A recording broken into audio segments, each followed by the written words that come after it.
안녕하세요. 애나의 다락방 라디오입니다. 파랑새 증후군이라고 들어보셨나요?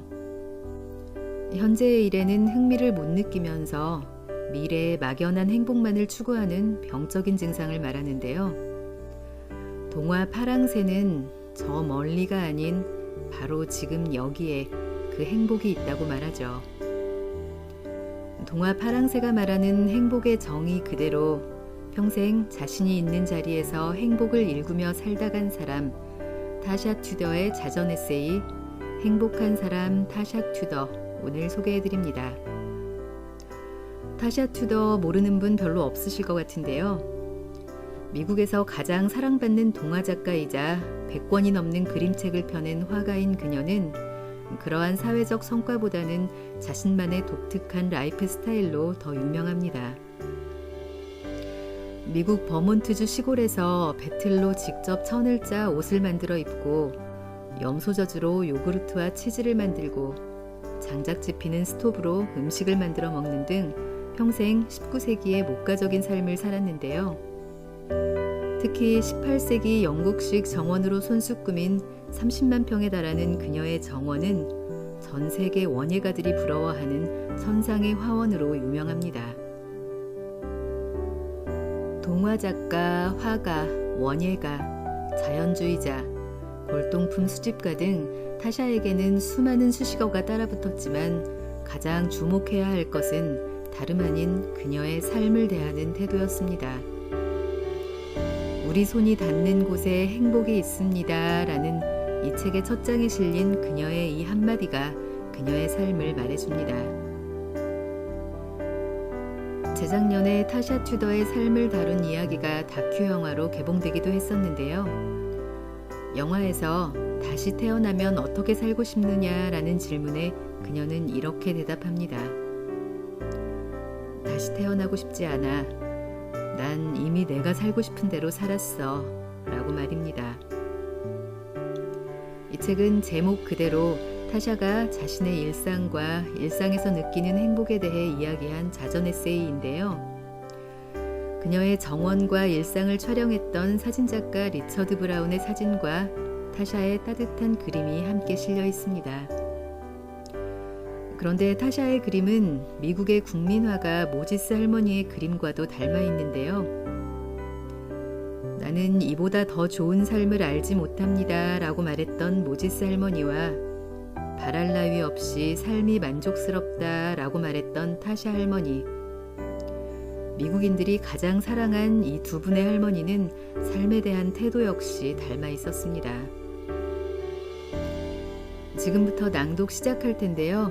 본문과 함께 사진과 그림들도 소개하니까 오늘은 영상도 함께 봐주시고요. 끝까지 편안하게 들어주세요.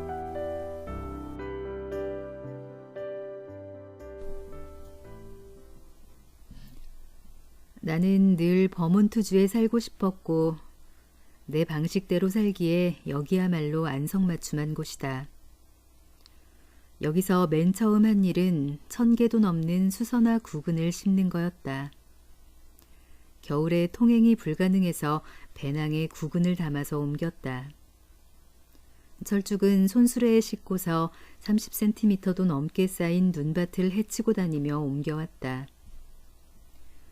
곧잘 벽돌을 갖고 놀았던 아들 세스가 이 집과 헛간을 손수지은 일을 떠올려 보면 얼마나 멋진지.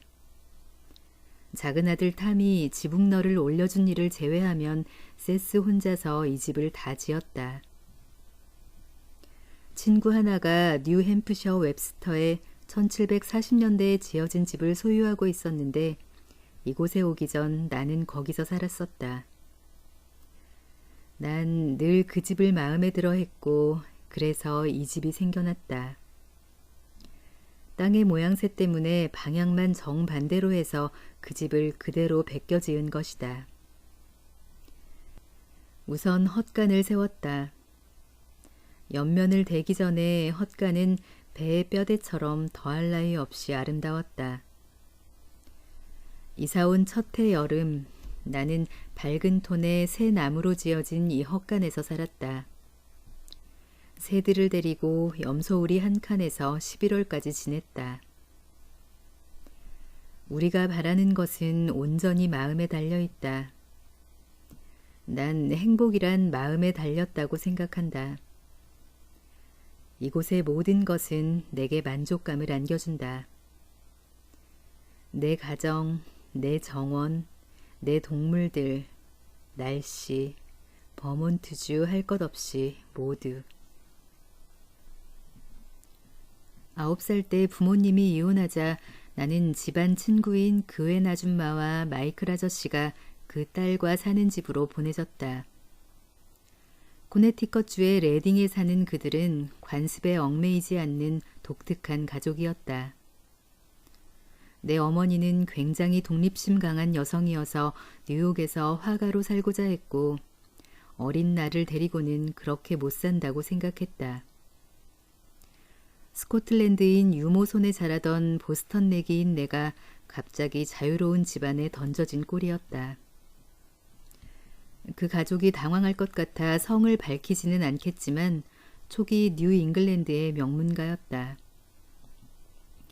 레딩에서 우리는 밀 이삭과 토마토와 쌀을 먹으며 보헤미안처럼 살았고 주중에 뉴욕에서 일하던 마이클 아저씨가 주말이면 오렌지와 사탕과 고기구이를 들고 집으로 돌아왔다. 그들은 물건을 소중하게 여기지 않았다. 증조부가 물려준 중국산 찻주전자는 사방에 금이 갔고 아름다운 은숟가락들은 설거지통에 아무렇게나 던져두었다. 정말 독특했다. 그들의 집은 레딩에서 가장 오래된 집으로 꼽혔고 소금 그릇처럼 생긴 집의 뒤편에는 큰 벽난로가 있는 길쭉한 거실이 있었다. 그 벽난로를 옮기는 데는 황소 한 쌍을 동원해야 했을 것이다. 워낙 대가족이어서 명절이면 많은 사람들이 모여서 촛불을 켜놓고 연극을 하고 제스처 게임도 했다. 우리는 명절마다 이번에는 무엇을 공연할지 고민했다. 가족 모두 연기 솜씨가 뛰어났다. 집에는 대형 옷장이 있었는데 그 노르웨이산 옷장은 크기가 테이블만치 커다랗고 붉은 벽돌색이었다. 꽃무늬 그림이 그려져 있고 1700 몇 년이라는 연대와 신부의 이름 머리글자가 새겨져 있었다. 가족은 괜찮다고 생각되는 무대 의상을 모두 거기 보관했다. 우리는 진짜 분장을 하고 가짜 수염도 달았다. 난 옛날 스타일에 열광했고 1860년대로부터 내려온 할머니의 드레스들이 거기 있었다. 우린 비밀스런 모임을 가지는가 하면 파이 먹기 대회와 무도회도 열었다. 문학게임을 하고 장난기 넘치는 구절들을 만들고 밤늦도록 이야기를 했다. 내게는 최고의 경험이 되었다. 그들과 살면서 내 삶은 바뀌었다. 살다 보면 맘에 없는 말을 해야 되는 경우가 많다. 상대가 마뜩찮은 짓을 하는데도 고맙다고 하거나 지구 반대편에 있기를 바라는 사람에게 만나서 반갑다고 인사해야 된다.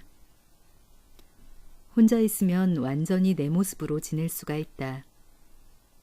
마음에 담아둔 말을 고양이에게 죄다 할 수도 있고 마음에 안 드는 일이 있으면 염소들에게 분통을 터뜨리면 된다.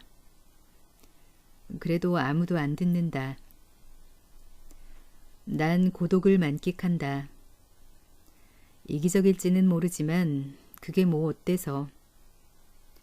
오스카 와일드의 말 맞다나 인생이란 워낙 중요한 것이니 심각하게 마음에 담아둘 필요가 없다. 자녀가 넓은 세상을 찾아 집을 떠나고 싶어 할 때 낙담하는 어머니들을 보면 딱하다. 상실감이 느껴지긴 하겠지만 어떤 신나는 일들을 할 수 있는지 둘러보기를. 인생은 보람을 느낄 일을 다 할 수 없을 만큼 짧다. 그러니 홀로 지내는 것마저도 얼마나 큰 특권인가. 오염에 물들고 무시무시한 일들이 터지긴 하지만 이 세상은 얼마나 아름다운지. 해마다 별이 한 번만 뜬다고 가정해보자. 어떤 생각이 나는지. 세상은 얼마나 근사한가. 요즘은 사람들이 너무 정신없이 산다. 카모마일 차를 마시고 저녁에 현관 앞에 앉아 개똥집밥 위에 고운 노래를 듣는다면 한결 인생을 즐기게 될 텐데.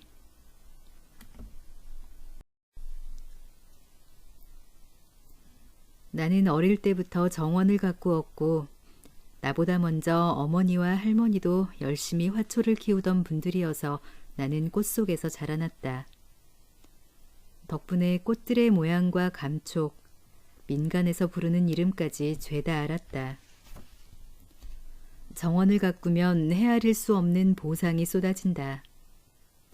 다이어트를 할 필요도 없다. 결혼할 때 입었던 웨딩드레스가 아직도 맞고 턱걸이도 할 수 있다. 평생 우울하거나 두통을 알아본 적도 없다. 그런 병은 끔찍하겠지. 염소젖과 정원 가꾸기 덕분일 것이다. 과일과 채소를 손수 기르고 당근과 무, 순무도 길러 먹는다. 되도록 자급자족하려고 애쓴다. 과거는 생각만큼 낭만적이지 않았다. 특히 여자들이 힘들었다. 대가족인데다 임신 중이거나 수유를 했고 뜨개질, 바느질, 음식 준비에 땔감 줍는 일까지 도맡았다. 남정네들은 해 뜰 때부터 해질 때까지 일하지만 안악들 일은 끝이 없다란 말도 있자는가. 옛 안악들이 불행했단 뜻은 아니다. 하지만 고단했을 것이다. 나도 새댁 시절엔 힘들었다. 막내가 5살이 될 때까지 전기도 안 들어오고 물통을 메고 물을 길어왔다. 인두를 데워 다림질했고. 하지만 달리 사는 법을 몰랐기에 그리 힘든 일로 보이지는 않았다. 촛불을 켜면 늙은 얼굴이 예뻐 보인다. 난 항상 초와 등잔을 쓴다. 하지만 바람에 커튼이 날려 촛불에 닿지는 않는지 주의해야 한다. 다들 내 집이 어둡다지만 사람들은 옛날 집들이 얼마나 어두웠는지를 모른다. 난 집이 어두운 게 마음에 든다. 예쁜 다람쥐의 둥지 같거든. 나는 요즘도 골동품 식기를 생활에서 사용한다. 상자에 넣어두고 못 보느니 쓰다가 깨지는 편이 나으니까. 내가 1830년대 드레스를 입는 것도 그 때문이다. 의상 수집가들이 보면 하얗게 질릴 일이다. 하지만 왜 멋진 걸 갖고 있으면서 즐기지 않는담? 인생은 짧으니 오롯이 즐겨야 한다. 하지만 오래된 물건들을 지닌 것은 내가 소중히 다루기도 했고 집안 어른들이 잘 간수한 덕분이다. 스코틀랜드인 유모는 그릇을 유난히 조심해서 다루었다. 나는 다림질, 세탁, 설거지, 요리 같은 집안일을 하는 게 좋다. 직업을 묻는 질문을 받으면 늘 가정주부라고 적는다. 찬탄할 만한 직업인데 왜들 유감으로 여기는지 모르겠다. 가정주부라서 무식한 게 아닌데. 잼을 저으면서도 세익스피어를 읽을 수 있는 것을. 영국에는 이런 옛말이 있다. 과일도 없고 꽃도 없고 나뭇잎도 없고 새도 없는 11월. 밭과 정원 일에 쫓기지 않아도 되는 때다. 실내에서 가정과 난로를 즐기는 계절. 내 친구들은 11월이면 뜨개질과 퀼트를 하느라 야단이다. 난로가와 한 잔의 차를 만끽하는 때이기도 하다. 헨리 제임스의 여인의 초상에 나오는 구절이 떠오른다. 애프터눈 티를 즐기려고 떼어둔 시간보다 즐거운 때는 없다. 물레질, 뜨개질, 직조를 하노라면 마음이 푸근해진다. 자급자족하고 싶고 내가 쓰는 물건을 어떻게 만드는지 익히고 싶다. 웹스터에서는 양모도 직접 만드느라 암양 6마리와 멋들어진 순양 1마리를 키웠다. 물레질을 하노라면 그리도 마음이 편하다. 물레 도는 소리가 위안을 준다. 내 물레는 1700년대부터 집안에서 쓰던 것이라 페달이 많이 닳아서 매끄럽다. 혹시 오래된 나무의 감촉을 좋아하지 않는지. 쇠처럼 차지 않고 손에 닿는 느낌이 부드럽다. 바퀴와 배틀의 붓과 돛바늘의 촉감도 좋다. 오래 써서 비단결로 느껴질 정도다. 수지곶감을 보면 오로리 천을 짠 이의 손길이 스쳤다는 점을 마음에 담기를. 방금 리넨을 조금 짜려고 배틀에 실을 거는 일을 마쳤다. 무려 실이 1732올이나 들어갔다. 하지만 시간을 들일 가치가 있는 일이다. 난 하루에 1시간씩 천을 짠다. 이런 일은 조금씩 조금씩 해나가는 것이 최선이다. 겨울에 나는 헛간 냄새와 염소와 닭과 비둘기들이 돌아다니는 소리가 참 좋다. 아침마다 녀석들은 유쾌하게 인사를 건넨다. 요즘은 암탉들이 시위 중이다. 겨울에는 알을 많이 낳지 않는다. 하지만 찬데 앉아 있어서 그런 것이니 닭들 탓이 아닌 것을. 가끔 건초를 건질 때면 한여름의 헛간 냄새가 풍긴다. 창문과 판자벽의 틈 사이로 해가 들어 뿌연 공기 중에 빗줄기를 만든다. 하지만 나는 겨울의 여름을 아쉬워하지 않는다. 셰익스피어가 잘 말했다. 5월의 새로운 환희 속에서 눈을 그리지 않듯 크리스마스의 장미를 갈망하지 않는다네. 바로 그렇다. 모든 것에 제철이 있는 법. 바랄 나위 없이 삶이 만족스럽다. 개들, 염소들, 새들과 여기 사는 것 말고는 바라는 게 없다. 인생을 잘 살아왔다는 생각이 들지만 사람들에게 해줄 이야기는 없다. 철학이 있다면 헨리 데이빗 소로우의 말에 잘 표현되어 있다. 자신 있게 꿈을 향해 나아가고 상상해온 삶을 살려고 노력하는 이라면 일상 속에서 예상치 못한 성공을 만날 것이다. 그게 내 신조다. 정말 맞는 말이다. 내 삶 전체가 바로 그런 것을.